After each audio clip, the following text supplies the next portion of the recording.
हे आहे दक्षिण सोलापूर तालुक्यातील वळसंग. इतिहासाची समृद्ध परंपरा आणि उज्ज्वल भविष्याची नवी दिशा. प्रगतशील आणि वेगाने विकसित होणारे गाव वळसंग. कुरनूर धरणाच्या सानिध्यात निसर्गरम्य वातावरणात वसलेले वळसंग सोलापूर पासून फक्त 12 ते 15 मिनिटे, अक्कलकोट पासून फक्त 12 ते 15 मिनिटे आणि रेनगर पासून केवळ 7 ते 8 मिनिटे अंतरावर सोलापूर अक्कलकोट महामार्गावरील उड्डाण पूल आणि वेगवान महामार्गाच्या थेट संपर्कात असलेले वळसंग. कॉलेज संपलं, इंटर स्कूल संपलं, मग त्यासाठी आपण एक क्लब काढूयात. त्या क्लबच्या माध्यमातून असोसिएशनचे मॅचेस, शालेय मॅचेस, असे जे स्पर्धा असतात आपण एक खेळासाठी सगळे एक क्लब काढलं.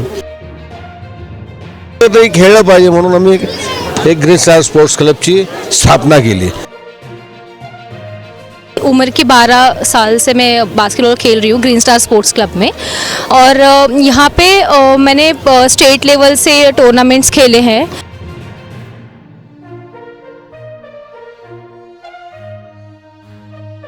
माझे वडील आणि त्यांचे सहकारी 50 वर्षापूर्वी जे रोपटं लावलं होतं ते आज मोठं झाड झालेलं आहे. आणि आमचा क्लब सुरुवातीला पार्क स्टेडियममध्ये होता.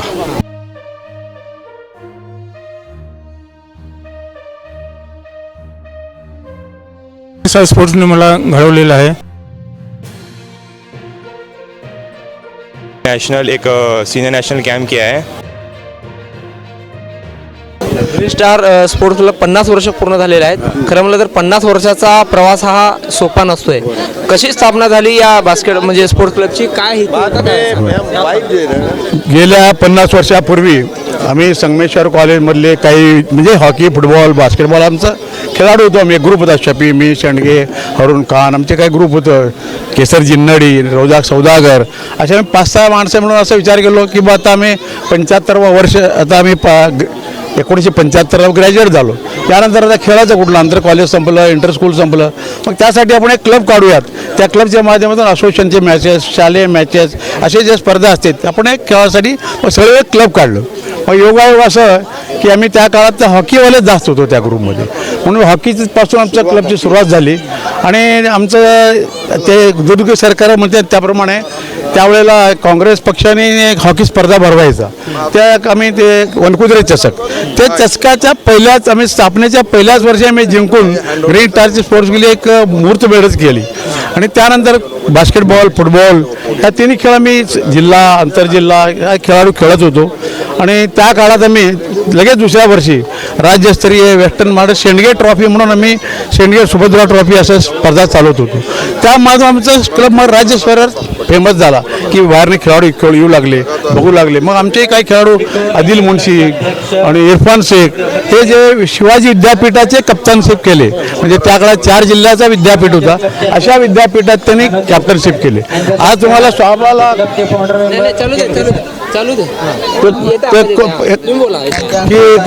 बास्केटबॉलमध्ये की गेल्या 50 वर्षात 30 ते 35 आमचे राष्ट्रीय खेळाडू तयार झाले.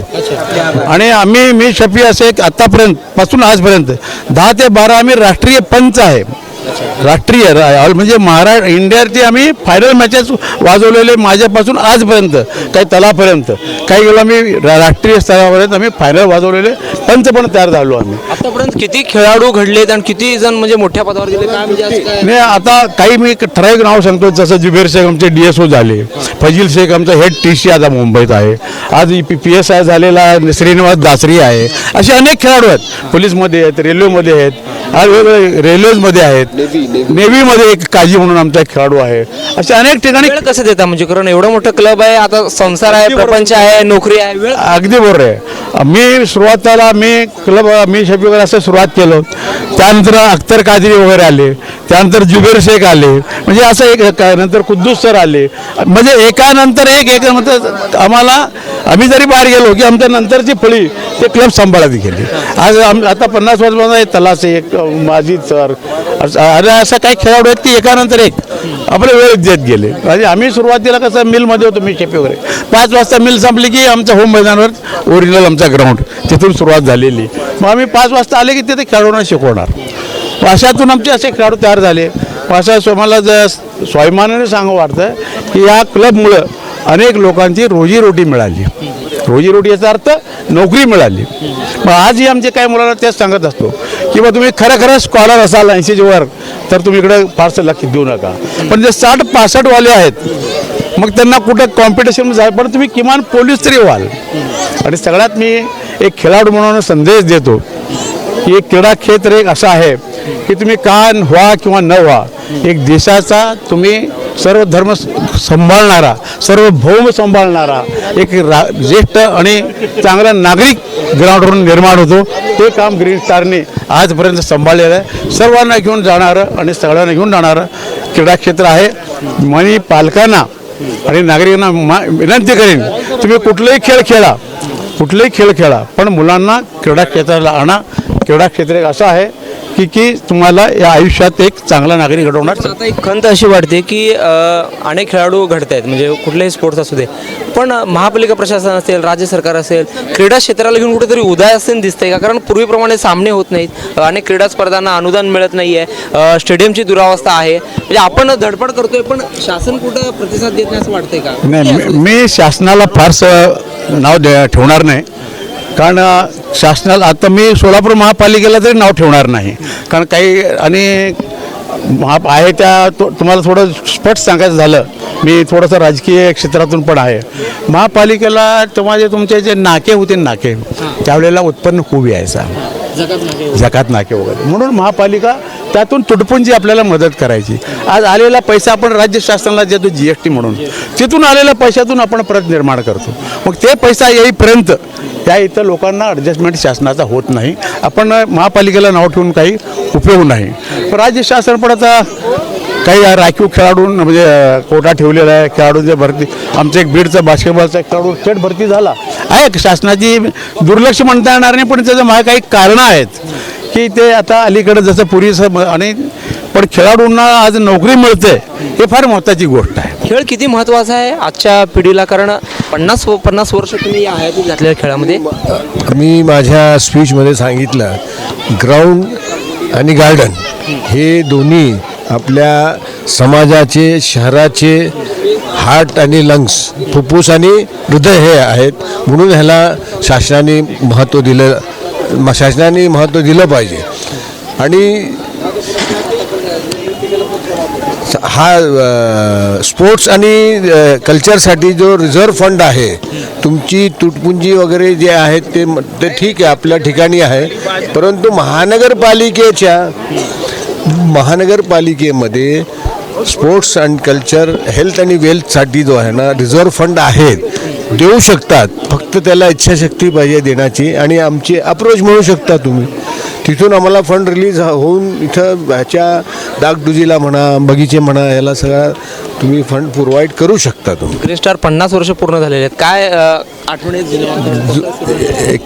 51 दिवस आहे. 50 वर्षापूर्वी आम्ही ज्यावेळेस 70च्या मध्यामध्ये 73, 74, 75 म्हणजे जे ग्रॅज्युएट होऊन बाहेर एक दोन ग्रॅज्युएट होऊन बाहेर येत गेला, त्यावेळेस आम्ही म्हटलं आता आजपर्यंत कॉलेजमध्ये आम्ही भाग घ्यायचो, इंटर कॉलेजला, इंटर स्कूलला असे. मग ह्याच्यानंतर कुठेतरी खेळलं पाहिजे म्हणून आम्ही एक ग्रीन स्टार स्पोर्ट्स क्लबची स्थापना केली. आणि त्या ग्रीन स्टार स्पोर्ट्स क्लबच्या स्थापनेला पहिला 25 वर्ष हे माझे मित्र आहेत, फाउंडर मेंबर नंदू शेंडगे, ह्याला आणि पूर्ण तन मन धन से त्यांनी आम्हाला मदत केली. आज 50 वर्षानंतर सुद्धा बोलवलं तरी ते आवर्जून हजर राहिले. आम्ही यांचा खास करून यांचा धन्यवाद करतो. नाही, आम्ही पहिल्यापासून 3 खेळ बघत होतो. पहिले आमचा फुटबॉल होता, हॉकी होतं, आणि नंतर बास्केटबॉल चालू झाला इंट्रोडक्शन. आणि आता जे म्हणतात ना ह्याच्यासाठी मदत करायला पाहिजे. सरकारचे जे आता जसं वल्ल्याळा ग्राउंड डेव्हलप गेलेलं आहे, तर त्या पद्धतीनेच एखादा इंडस्ट्रीला पकडून, कारण कॉर्पोरेशनचा ताबा आहे, CSR फंड वगैरे, हां, ते CSR फंडमधून हे करू शकतील असं मला वाटतं. म्हणजे महानगरपालिकेने जर प्रयत्न केले, कारण ज्यांची ओनरशिप आहे ते करू शकतात, तर त्या माध्यमातून हे जर केलं तर ह्याचं फार चांगलं डेव्हलपमेंट होईल. आपल्या सोलापूर शहराच्या अत्यंत मध्यवर्ती ठिकाणी आहे. हो, मध्यवर्ती ठिकाणी आहे. म्हणजे इतिहासात. आणि दुसरं कसं आहे, कुठल्याही सोलापूरचे क्लबवाले पैसे घेत नाहीत. विना पैशाने सगळ्यांना शिकवलं जातं. फक्त एवढीच अपेक्षा असते की ग्राउंड आणि जे काही स्टेडियम आहेत ते मेंटेन राहावेत, आणि त्यासाठी महानगरपालिकेने मदत करावी. ग्रीन स्टार क्लबने 50 वर्ष पूर्ण केलेले आहेत. तुम्ही सध्या जी कमांड सांभाळता कसं आहे हो.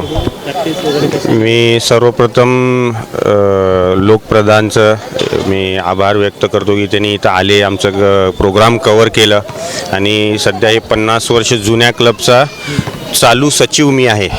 तर मला ह्याचा खूप प्राऊड फिलिंग आहे.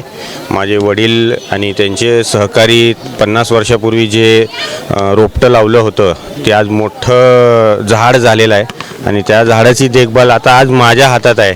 ह्या गोष्टीचा मला खूप अभिमान आहे आणि हे पुढं आम्ही चालवत राहू असंच.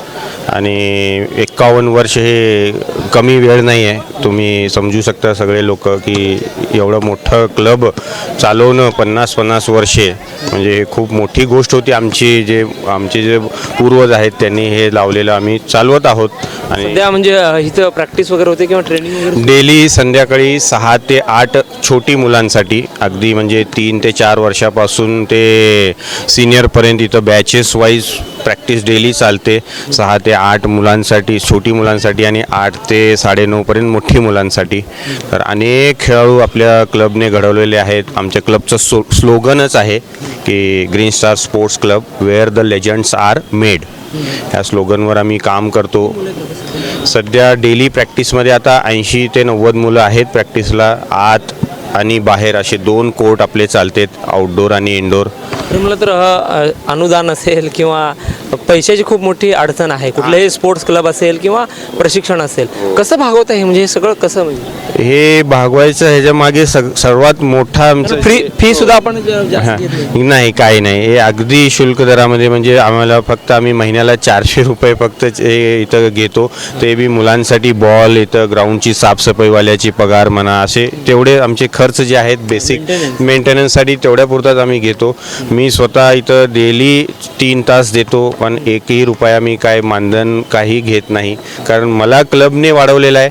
मी क्लबसाठी थोडंसं देतो आहे माझा वेळ. एवढं शैक्षणिक जीवनामध्ये, महाविद्यालयीन जीवनामध्ये बास्केटबॉल किती महत्त्वाचा आहे, कारण ते भविष्यात किती फायदेशीर आहे? खूप महत्त्वाचं आहे. Basketball game is the second fastest game in the world.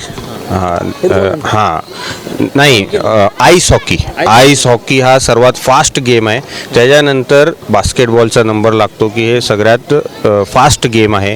इथं तुम्हाला फिजिकली आणि मेंटली अगदी चुस्त दुरुस्त आणि चतुर राहावं लागतं. आणि हे एवढं कॅल्क्युलेटेड गेम आहे म्हणजे तुम्ही इथं जर ग्राउंडमध्ये जर असा कॅमेरा तुम्ही दाखवला तिथं, तर बॉल तुम्ही पुढे आणायला ते वेळेचं बंधन आहे, शॉट टाकायला वेळेचं बंधन आहे. काही पर्टिक्युलर एरिया आहेत, त्या एरियामध्ये तुम्ही तेवढे सेकंदच तुम्ही उभे राहू शकता. तेवढ्या सेकंडमध्ये तुम्हाला तिथं हालचाल करावी लागते. 24 सेकंडमध्ये तुम्हाला बास्केट करावा लागतो. अगदी कॅल्क्युलेटेड गेम आहे. 10 मिनिटाचे 4 क्वार्टर आहेत. एक क्वार्टर ते दुसऱ्या क्वार्टरच्या मध्ये फक्त 2 मिनिटाचा गॅप आहे. अगदी सगळी गोष्ट जी आहे कॅल्क्युलेटेड आहेत. ह्या करत असताना आपल्याला आयुष्यामध्ये पण डिसिप्लिन बाळगता येतो की बाई आपण सकाळी किती वाजता उठावं, किती वेळ आपण अभ्यासाला द्यावं, किती वेळ खेळायचं आपल्याला, सगळे कॅल्क्युलेशन आपण इथून शिकू शकतो. नमस्कार, मी प्रदीप लोणावत. मी बास्केटबॉल सुरुवातच माझी ग्रीन स्टार स्पोर्ट्स क्लबमधून सुरुवात झालेली आहे आणि जसं डेव्हलप करत गेल्यानंतर मी महाराष्ट्राकडून खेळलो, नंतर कॅप्टन्सीही केली तिथे. आणि आमचा क्लब सुरुवातीला पार्क स्टेडियममध्ये होता, मातीच्या ग्राउंडमध्ये आम्ही होतो. तिथनं मग आम्ही होम ग्राउंडला आलो. होम ग्राउंडला आल्यानंतर तिथं डेडिकेटली एक बास्केटबॉल कोर्ट केलं गेलं, 2 कोर्ट. आणि नंतर जसं जे डेव्हलपमेंट झाली इंडोर कोर्ट म्हणून इथं इंडोर कोर्टमध्ये आम्ही सुरुवात केलो.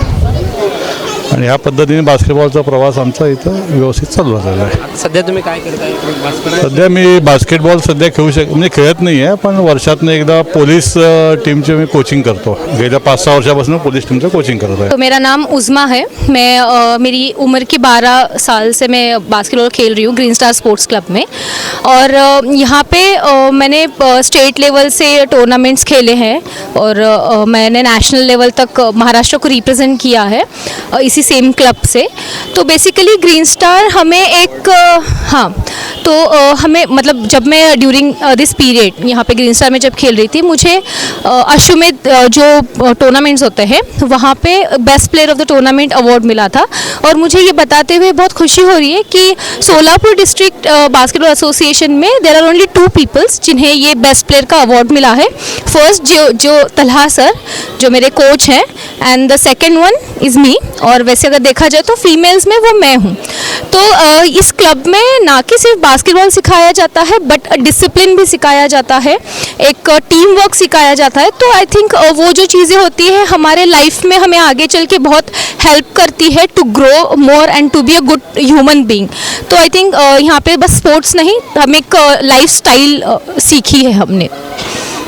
बच्चियाँ लड़कियाँ हाँ। ज़्यादातर खेल कूद में हिस्सा नहीं लेती, उनके लिए कितना ज़रूरी है स्पोर्ट्स, क्योंकि आप एक लड़की हैं। हाँ, तो देखो सर, अगर लड़कियों के बारे में बोलेंगे तो अभी थोड़ा सा अगर साइंटिफिकली देखा जाए तो आजकल लड़कियों में बहुत ज़्यादा हार्मोनल इम्बैलेंस्ड वगैरह आप देख सकते हो, बहुत चीज़ें होती है। तो उस चीज़ को बैलेंस करने में, हमारी लाइफस्टाइल को सही करने में स्पोर्ट्स बहुत ज़्यादा इंपॉर्टेंट होता है।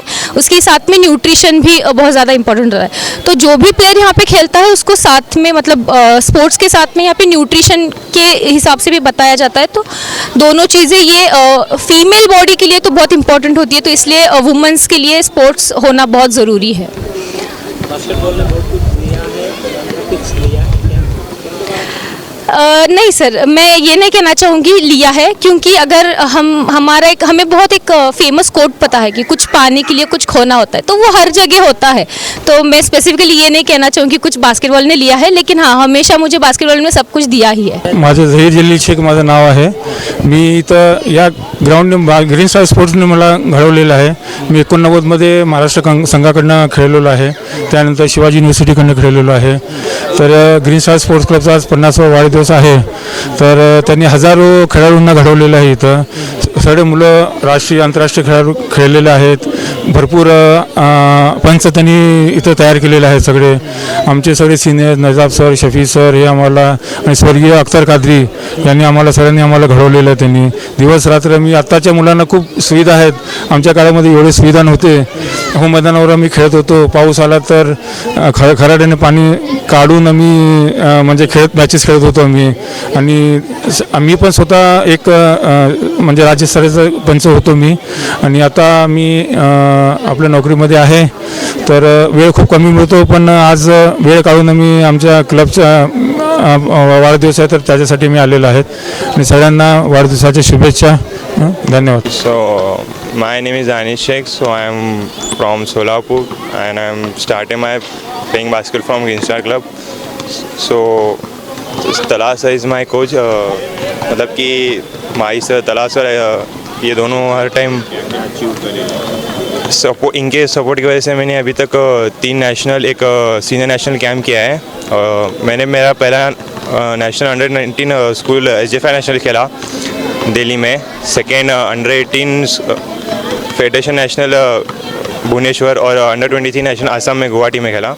और मैं तो बेसिकली मैं इंजीनियरिंग स्टूडेंट हूँ, 3rd ईयर में हूँ ARDS डिपार्टमेंट में एनका ऑर्चिड कॉलेज में. महामार्गावरून थेट वळसंगला सोलापूर अक्कलकोट गुलबर्गा महामार्ग, मोहोळ मंद्रुप वळसंग रिंग रूट, मुंबई पुणे हैदराबाद महामार्ग आणि सुरत चेन्नई ग्रीनफील्ड एक्सप्रेस अशा एकापेक्षा जास्त महामार्गाने वेढलेले गाव म्हणजे आपलं वळसंग. वळसंग हे आता महाराष्ट्राच्या नकाशावर नव्या विकासाचे केंद्र बनले आहे. वळसंगमध्ये आहेत प्रसिद्ध मंदिरे, सोलार हब, टोलनाका, जवळच आहे कुरनूर धरणाचे ताजे पाणी आणि निसर्ग सौंदर्य आणि विविध ठिकाणी आकर्षक हॉटेल्स व ढाबे सुद्धा. प्रवासात थकलेल्या प्रवाशांसाठी स्वादिष्ट जेवण, आराम, ताजेतवाने आणि प्रदूषणमुक्त वातावरण. वळसंग हे केवळ गाव नाही, एक उत्कृष्ट थांबा आहे, एक संधी आहे, एक भविष्य आहे. वळसंग ऐतिहासिक वारसा, आधुनिक कनेक्टिव्हिटी आणि उद्याच्या विकासाची हमी. सोलापूर जिल्ह्याचा अभिमान आणि महाराष्ट्राचा गौरव. वळसंग.